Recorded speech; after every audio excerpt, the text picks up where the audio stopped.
Hola, mi nombre es Kena Prieto, soy estudiante de la maestría en Enseñanza de las Ciencias y voy a hablar un poco sobre didáctica y pedagogía.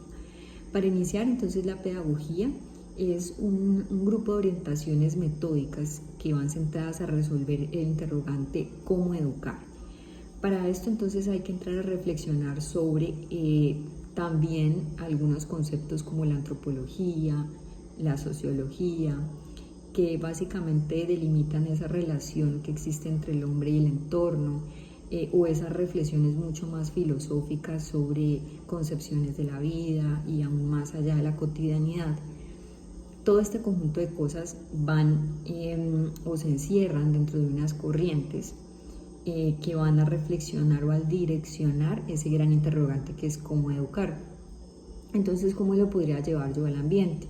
Por ejemplo, en el aula yo puedo proponer una corriente que puede basarse en el constructivismo, ¿sí? Entonces, donde yo voy a evaluar conocimientos previos, donde desde, por ejemplo, el área de las ciencias naturales nosotros podemos tener la concepción de que los conocimientos previos se pueden traducir a conocimientos populares que son muy importantes dentro de las comunidades y dentro de tanto educativas como comunidades. También entrar a reflexionar sobre desde ahí partir ese aprendizaje y aprender y valorar, digamos, que ese proceso de lo que yo ya sé y lo que se ha aprendido desde la experiencia es muy válido también en el entorno educativo. Ese podría ser uno de los ejemplos que pretende construir el aprendizaje desde unas bases. Si hablamos entonces de la didáctica, nosotros podríamos decir que la didáctica ya va mucho más enfocada a cómo enseñar, ¿sí? Entonces, ¿cuáles son esas metodologías o esas actividades puntuales que me van a mí a conducir el aprendizaje? Y esencialmente se van a centrar en eso, ¿no? En el cómo el estudiante recibe el conocimiento. Entonces, para esto nosotros podemos basarnos en algunos modelos innovadores. En el caso, por ejemplo, de la práctica que yo realizo, se llama avistamiento de aves como una estrategia didáctica. Entonces, en este caso, para fortalecer la competencia de indagación, la competencia científica. Entonces, entramos a jugar con actividades que yo voy a desarrollar en el aula, tanto teóricas como prácticas, y donde yo voy con los estudiantes a construir un conocimiento, donde se van a valorar los conocimientos previos, que se van a traducir, por ejemplo, en las palabras que los estudiantes conocen, nombres comunes de las aves, por ejemplo.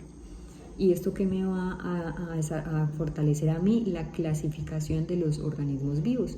Entonces, grupos de aves, características, y todo esto va a pasar en campo, por ejemplo. Entonces, tener todo ese concepto, digamos, esa actividad de innovación que se puede plantear para enseñar la clasificación de los seres vivos es claramente una didáctica.